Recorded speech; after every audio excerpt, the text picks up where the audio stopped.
जय हिंद साथियों। आज की इस वीडियो में हम जानेंगे कि धारा 107 और 116 का नोटिस आने पर क्या करना चाहिए।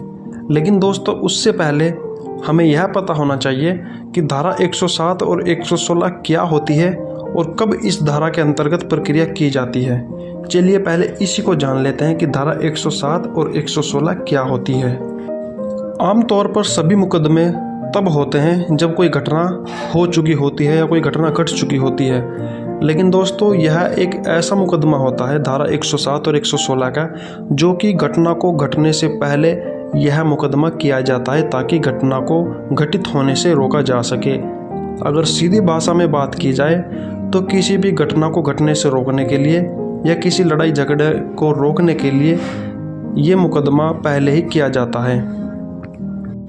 जब किसी कार्यपालक मजिस्ट्रेट को ऐसी कोई जानकारी मिलती है कि किसी जगह पर दो या दो से अधिक आदमियों द्वारा कोई घटना कारित की जा सकती है या किसी घटना के घटने का अंदेशा है या कोई झगड़ा होने की संभावना है, तब ऐसी स्थिति में उस झगड़े को रोकने के लिए और उस घटना को घटित होने से रोकने के लिए वह मजिस्ट्रेट उन सभी व्यक्तियों के खिलाफ धारा 107 और 116 का मुकदमा कर देता है ताकि मौके पर शांति व्यवस्था बनी रहे। कई बार आप लोगों ने देखा होगा कि चुनाव के समय भी धारा 107 और 116 के मुकदमे कई लोगों पर कर दिए जाते हैं। तो दोस्तों, चुनाव के समय शांति व्यवस्था को बनाए रखने के लिए और आचार संहिता का पालन कराने के लिए कई लोगों पर 107 और 116 के मुकदमे दायर कर दिए जाते हैं ताकि शांति व्यवस्था बनी रहे। अब बात करते हैं कि धारा 107 और 116 का नोटिस आने पर क्या करना चाहिए।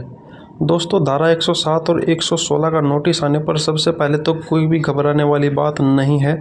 मैं आपको बताऊं, ये एक साधारण सी प्रक्रिया होती है।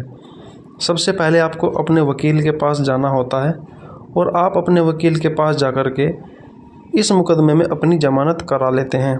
आपको जमानत कराने के बाद 6 महीने तक अपनी तारीख पर आना होगा। इस मुकदमे को 6 महीने तक फॉलो करना होगा। 6 महीने के बाद यदि कार्यपालक मजिस्ट्रेट को लगता है कि शांति व्यवस्था बनी रहेगी और मौके पर कोई तनाव की स्थिति नहीं होती है, तो यह मुकदमा 6 महीने के बाद ही स्वतः ही बंद हो जाता है।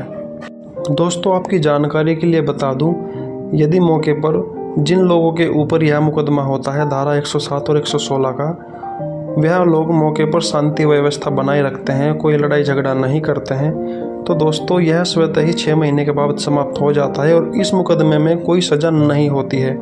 यह एक किसी भी घटना को रोकने के लिए पहले की प्रक्रिया होती है। कई लोग कमेंट्स में पूछते हैं कि सर, क्या धारा 107 और 116 का मुकदमा होने पर नौकरी लगने में कोई परेशानी आती है? क्या इस मुकदमे से नौकरी लगने में कोई दिक्कत है?